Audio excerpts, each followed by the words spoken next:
Hare Krishna. We are continuing with our reading from the Nectar of Devotion. Next we will read chapter 6, entitled How to Discharge Devotional Service. The Nectar of Devotion was written by His Divine Grace A.C. Bhaktivedanta Swami Prabhupada, and it was published by the Bhaktivedanta Book Trust. Srila Rupa Goswami states that his elder brother, Sanatana Goswami, has compiled Hari Bhakti Vilas for the guidance of the Vaishnavas, and therein has mentioned many rules and regulations to be followed by the Vaishnavas. Some of them are very important and prominent, and Srila Rupa Goswami will now mention these very important items for our benefit.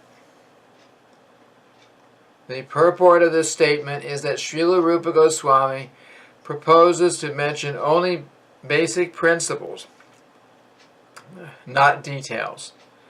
For example, a basic principle is that one has to accept a spiritual master. Exactly how one follows the instructions of the spiritual master is considered a detail. For example, if one is following the instruction of the spiritual master, and that instruction is different from the instructions of another spiritual master, this is called detailed information.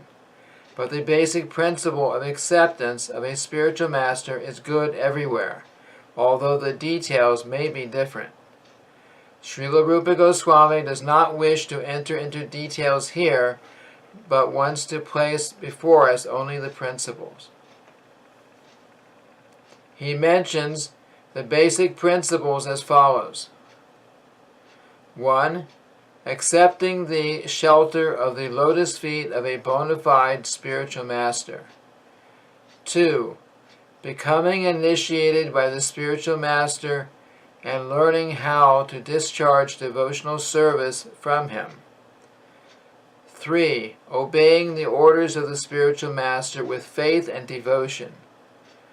4. Following in the footsteps of the great acharyas or teachers under the direction of the spiritual master. 5.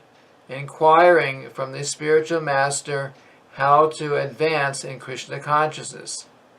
6. Being prepared to give up anything material for the satisfaction of the Supreme Personality of Godhead, Sri Krishna. This means that when we are engaged in the devotional service of Krishna, we must be prepared to give up something that we may not like to give up. And also we have to accept something that we may not like to accept. 7. Residing in a sacred place of pilgrimage like Dwarka or Vrindavan. 8. Accepting only what is necessary or dealing with the material world only as far as necessary. 9. Observing the fasting day on Ekadasi. And 10. Worshipping sacred trees like the banyan tree. These 10 items are preliminary necessities for beginning the discharge of devotional service in regulative principles. In the beginning, if a neophyte devotee observes the above-mentioned 10 principles, surely he will quickly make good advancement in Krishna consciousness. The next set of instructions is listed as follows. 1. One should rigidly give up the company of non-devotees. 2. One should not instruct a person who is not desirous of accepting devotional service. 3. One should not be very enthusiastic about constructing costly temples or monasteries. 4. One should not try to read too many books, nor should one develop the idea of earning his livelihood by lecturing on or professionally reciting Srimad Bhagavatam or Bhagavad Gita. 5. One should not be neglectful of inordinary dealings. 6. One should not be under the spell of lamentation in loss or jubilation in gain. 7. One should not disrespect the demigods. 8. One should not give unnecessary trouble to any living entity. 9. One should carefully avoid the various offenses in chanting the holy name of the Lord or in worshiping the deity in the temple. 10. One should be very intolerant toward the blasphemy of the Supreme Personality of Godhead Krishna or his devotees. Without following the above-mentioned 10 principles, one cannot properly elevate himself to the platform of sadhana bhakti, or devotional service in practice. Although Srila Rupa Goswami mentions 20 items, and all of them are very important, out of the 20, the first 3, namely accepting the shelter of a bona fide spiritual master, taking initiation from him, and serving him with respect and reverence, are the most important. The next important items are as follows. 1. One should decorate the body with tilak, which is the sign of the Vaishnavas. The idea is that as soon as a person sees these marks on the body of the Vaishnav, he will immediately remember Krishna. Lord Chaitanya said that a Vaishnav is he who, when seen, reminds one of Krishna. Therefore, it is essential that a Vaishnav mark his body with tilak to remind others of Krishna. 2. In marking such tilak, sometimes one may write Hare Krishna on the body. 3. One should accept flowers and garlands that have been offered to the deity and the spiritual master and put them on one's body. 4. One should learn to dance before the deity. 5. One should learn to bow down immediately upon seeing the deity or the spiritual master. 6. As soon as one visits a temple of Lord Krishna, one must stand up. I'll read that again. 6. As soon as one visits a temple of Lord Krishna, one must stand up. 7. When the deity is being borne for a stroll in the street, a devotee should immediately follow the procession.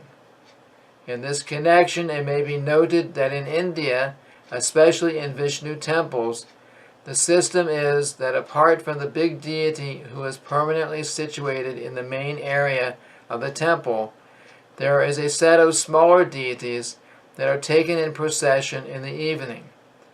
In some temples, it is the custom to hold a big procession in the evening with a band playing and a nice big umbrella over the deities, who sit on decorated thrones on the cart or palanquin, which is carried by the devotees. The deities come out onto the street and travel in the neighborhood, while the people of the neighborhood come out to offer prasad. The residents of the neighborhood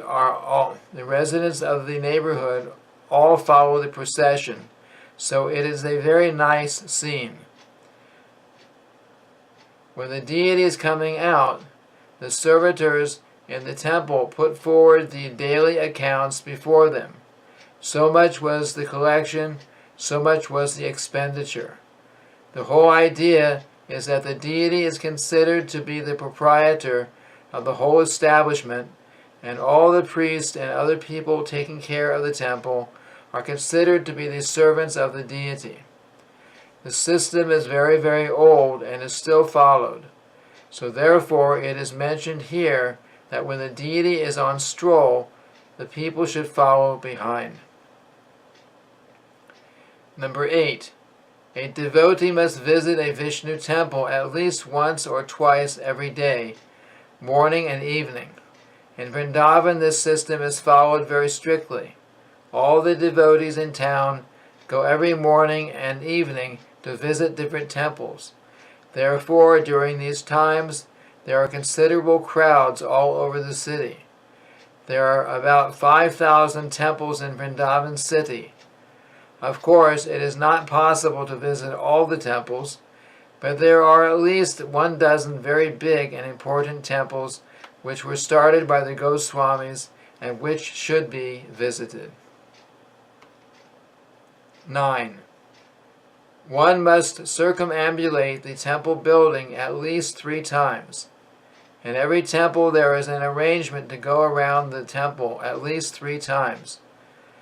Some devotees go more than 3 times, 10 times, 15 times, according to their vows. The Goswamis used to circumambulate Govardhan Hill. One should also circumambulate the whole Vrindavan area. 10. One must worship the deity in the temple according to the regulative principles, offering artik and prasad, decorating the deity, etc. These things must be observed regularly. Number 11. One must render personal service to the deities. 12. One must sing. 13. One must perform sankirtan. 14. One must chant. 15. One must offer prayers. 16. One must recite notable prayers. 17. One must taste Mahaprasadam, food from the very plate offered before the deities. 18. One must drink Charanamrita, water from the bathing of the deities, which is offered to guests. 19. One must smell the incense and flowers offered to the deity. 20. One must touch the lotus feet of the deity. 21. One must see the deity with great devotion. 22. One must offer artik at different times. 23. One must hear about the Lord and his pastimes from Srimad Bhagavatam, Bhagavad Gita, and similar books. 24. One must pray to the deity for his mercy. 25. One should remember the deity. 26. One should meditate upon the deity. 27. One should render some voluntary service. 28. One should think of the deity as one's friend. 29. One should offer everything to the Lord. 30. One should offer a favorite article, such as a food or a garment. 31. One should take all kinds of risks and perform all endeavors for Krishna's benefit. 32. In every condition, one should be a surrendered soul. 33. One should pour water on the tulasi tree. 34. One should regularly hear Srimad Bhagavatam and similar literature. 35. One should live in a sacred place like Mathura, Vrindavan, or Dwarka. 36. One should offer service to Vaishnavas, devotees. 37. One should arrange one's devotional service according to one's means. 38. In the month of Kartik, October and November, one should make arrangements for special services. 39. During Janmashtami, the time of Krishna's appearance in this world, one should observe a special service. 40. One should do whatever is done with great care and devotion for the deity.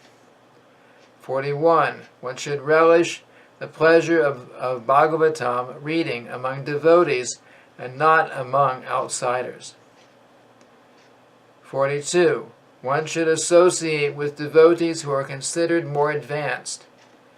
43. One should chant the holy name of the Lord.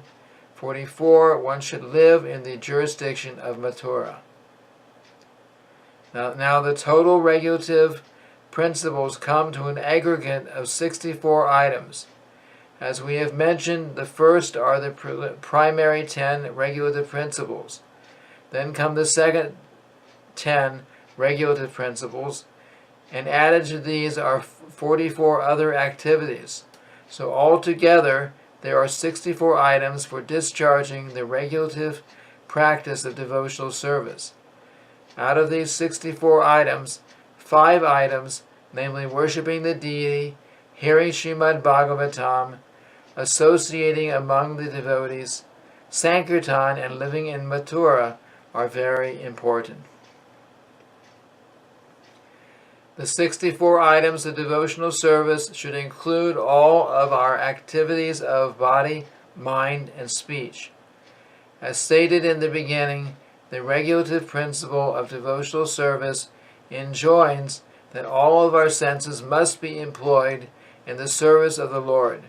Exactly how they can be thus employed is described in the above 64 items. Now Srila Rupa Goswami will give evidence from different scriptures supporting the authenticity of many of these points. So this ends the reading of chapter 6 of the Nectar of Devotion, entitled How to Discharge Devotional Service. Thank you very much. Hare Krishna.